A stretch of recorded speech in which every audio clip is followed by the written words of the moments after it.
I personally think we can have jerk chicken without all the stabbing. I think we have the recipe. OK, political commentator. Political commentator Connor Tomlinson. That's the comment. Thank you. That's really worth listening to.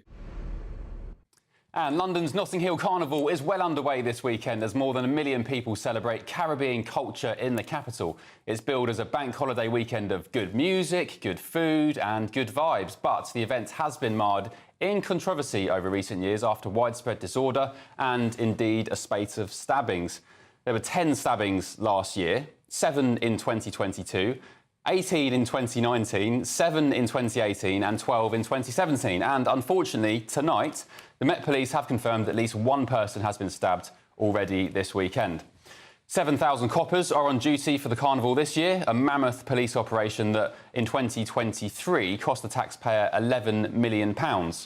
So tonight, I'm asking, after a spate of knife attacks year after year, should the Notting Hill Carnival be banned? Let me know your thoughts by heading to gbnews.com/your say or tweet me at gbnews. With me now to debate this is former police superintendent Leroy Logan and political commentator Connor Tomlinson. Good evening to you both. Thank you for joining me. Leroy, let's start with you. The stats speak for themselves. Stabbings year after year. If there was any other event, it's been argued, say, for example, it was a far-right event who meet yearly to raise concerns about migration and there were stabbings every year, surely that would be banned, would it not? Well, one of the biggest difference between Carnival and far-right events is that it doesn't actually enable community cohesion. That's one of the things that the Carnival does. It's not just the weekend in August, but it's also around mobilising communities, because those costumes don't turn up overnight. The bands don't actually play excellently just overnight. There's a lot of prep, there's a lot of planning. And when you think about it, don't you think the Kensington and Chelsea Borough don't consider this, or the Home Office, or even the Mayor? You know, they have to weigh out the risks and the rewards. OK. And we know it's the biggest street procession in Europe, and it obviously brings in a lot of income, a lot of kudos to London. Connor Tomlinson, a lot of kudos to London. Nice outfits, good music, good vibes. What's the issue? The issue is, if Leroy thinks this is great for community cohesion, this is a fantastic representative of Black, British, Jamaican imported culture. All the videos of people gyrating half naked in the middle of the street on X, or the numerous stabbings, or maybe the 6 police officers that were bitten last year might be a bad look. Also, if it is such a great thing, why does Sadiq Khan himself not go? Is it something to do with the fact that all of the businesses need to be boarded up? Is it the fact that lots of people's lower basement flats are used as toilets? Is it something to do with the fact that there's a Section 60 order put in place because they expect more stabbings to take place because they take place every single year? Yeah, it's actually disappointing. This is the largest gathering in Europe because it doesn't say great things about Britain, doesn't say great things about what the police are willing to permit if they shut down other rallies. I mean, again, if this was happening on St. George's Day, this wouldn't take place every year, so ban it. Leroy, what do you say to that? Well, I'm not surprised by his point of view. All I know is there's a lot that goes into making it work. With large-scale events like this, where over 1 million people attend, you are going to have stabbings and you're going to have skirmishes and fights. That's human nature. You think of any football game where they don't have similar sort of things, maybe not so much stabbings, but they have fights all the time. Police officers get beaten up on a regular basis, the length and breadth of the country. Do you want to ban football? I don't think so. So, I mean, as I said, let's keep things in proportion. I do believe, however, that there could be a real reform on how the carnival actually operates. It might be not just in the footprint we have at the moment. It might be, I think Ken Livingstone tried it in Hyde Park. So yeah, I think there needs to be a review on how to make sure we exclude those sort of people who are out for trouble. But there's a lot of prep that police could do to ensure that those perpetrators of crime don't get there in the first place. Section 60 is very useful. And again, you do that, get that with Leroy, do you go... Let me finish. Let me land.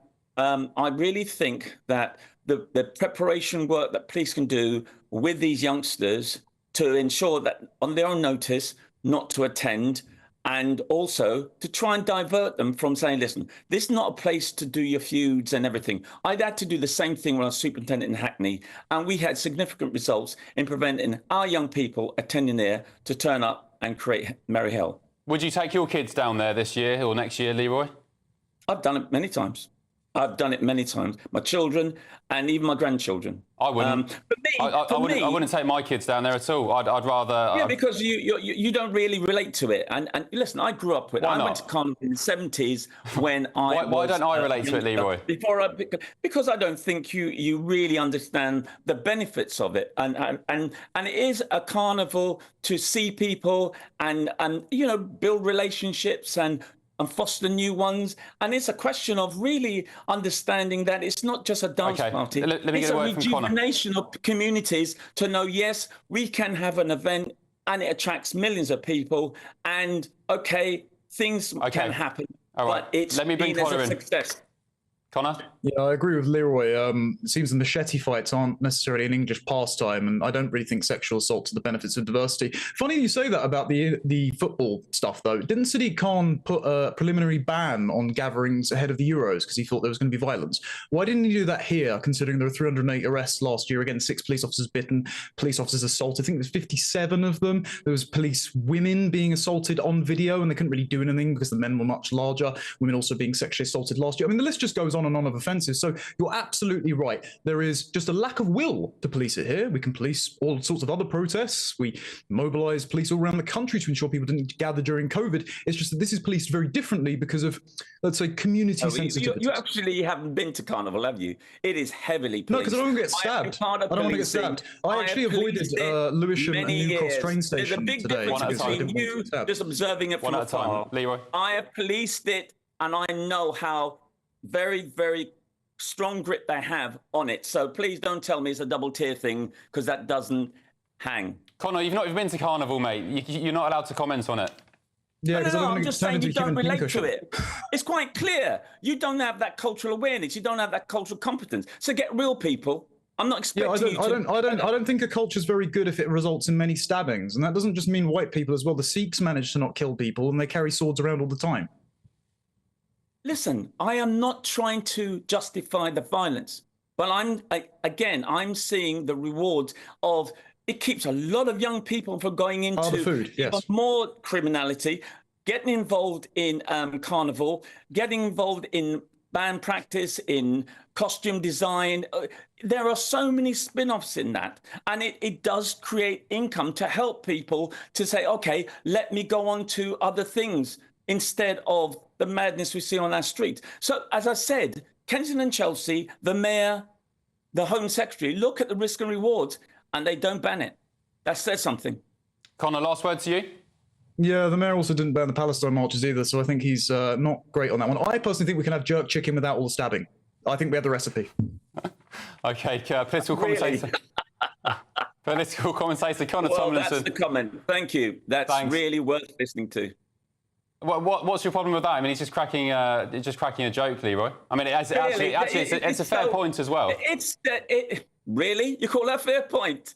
That shows you are totally out of your depth, both of you. And you really need to get real. You know, you have these comments about you bring the jerk chicken. What does that mean? Listen, man. I think you can have cultural events without people stabbing each other to death. I think that's possible. There's certain things that you can't relate to, and this is one of them. OK, all right, we'll leave it there. Former police superintendent Leroy Logan and political commentator Connor Tomlinson. Great debate, fascinating. Don't think I'll be down to Carnival next year or anytime soon. But anyway, coming up, King Charles is reportedly open to a truce with his estranged son, Prince Harry, after receiving what's being described as spiritual guidance from faith leaders. Royal biographer Angela Levin will join me shortly to talk us through the details. I think that was Leroy on the mic there. But next, reports in the Sunday Times.